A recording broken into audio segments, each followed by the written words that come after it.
नमस्कार दोस्तों। ये जनगणना से संबंधित छोटा सा वीडियो उन हमारे भाइयों के लिए है जिन्होंने अपनी जनगणना का HLO ऐप पर पूरा कार्य समाप्त कर लिया है और अब वो सबमिट करने के लिए जा रहे हैं।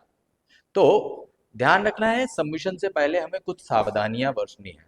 सबमिशन से मेरा तात्पर्य है मार्क एज कंप्लीट, उसको कंप्लीट उन्हें घोषित करना है। तो देखिए, सबसे पहले आपको क्या ध्यान रखना है कि जब आपने अपनी HLO ऐप पर फीडिंग प्रारंभ की थी तो आपने अपेक्षित संख्या भरी थी। जैसे जिन भाई का मैंने ये डेटा लिया है उन्होंने भवनों की अपेक्षित संख्या 167 भर रखी है और जनगणना मकानों की अपेक्षित संख्या भी 167 भर रखी है। अब जब आप पूर्ण के रूप में चिन्हित करना चाहते हैं तो आपको इस संख्या को वास्तविक संख्या से संशोधित करना है। इसमें अब आपको वो डालनी है जो आपकी वास्तविक संख्या है। वास्तविक संख्या क्या कहाँ मिलेगी?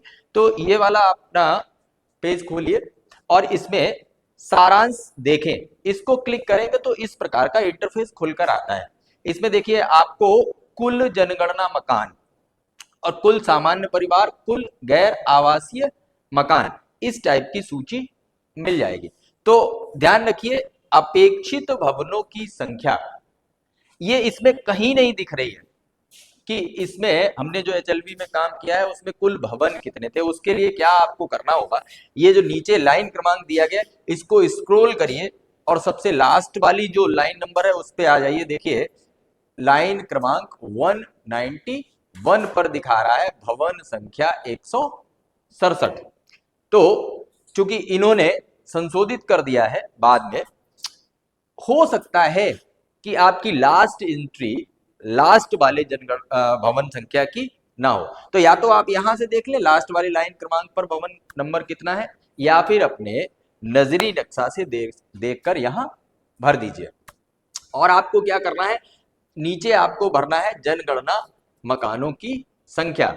अब देखिए, इनके पास ऊपर लिख के आ रहा है जनगणना, कुल जनगणना मकान 167। अब हमें ध्यान क्या रखना है, चूंकि इन्होंने एक भी एंट्री को हटाया नहीं है, एक भी लाइन नंबर को इन्होंने डिलीट नहीं किया है, इसीलिए इनकी दोनों जनगणना भवन और जनगणना मकान सेम आ रहे हैं।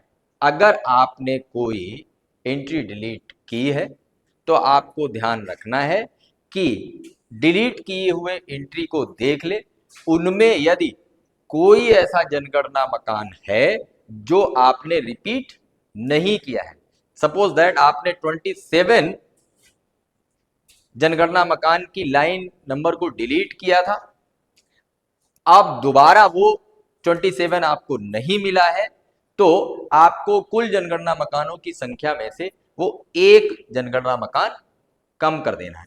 जब आप यहां पर दोनों संशोधित कर लें, एडिट कर लें, जो आपकी एक्चुअल संख्या है वो यहां लिख दें, उसके बाद में पूर्ण के रूप में चिन्हित करें, इसको क्लिक करिए तो बिल्कुल वैसा ही पेज खुल के आएगा जैसा आप सिंक करते समय करते हैं। ऊपर चेक बॉक्स को टिक करिए, अपना साइन बनाइए और नीचे सेव पर क्लिक कर दें। आपकी HLB जो है पूर्ण के रूप में चिन्हित हो जाएगी। हमारे कुछ भाई इस बात से कंफ्यूज हो रहे हैं कि कुल सामान्य परिवार और कुल गैर आवासीय परिवार मिलाकर भी उतने नहीं हो रहे हैं जितने जनगणना मकान हैं। तो ये ध्यान रखिए, पहली बात तो क्या है, यहां पर आ रहा है कुल सामान्य परिवार और वो आ रहा है गैर आवासीय परिवार, वो सॉरी मकान। गैर आवासीय परिवार तो होते नहीं, मकान। तो पहली बात तो ये दो अलग अलग चीजें हैं। फिर भी एक चीज हमें ये ध्यान रखनी है, इन दोनों को मिलाकर इनमें अंतर उतना ही आएगा जितने आपने खाली छोड़ दिए हैं। जो भी आपने जिनको खाली दिखा दिया है उनको ये काउंट नहीं करता है। तो आशा है कि ये वीडियो आपको अपने कार्य में मदद देगा।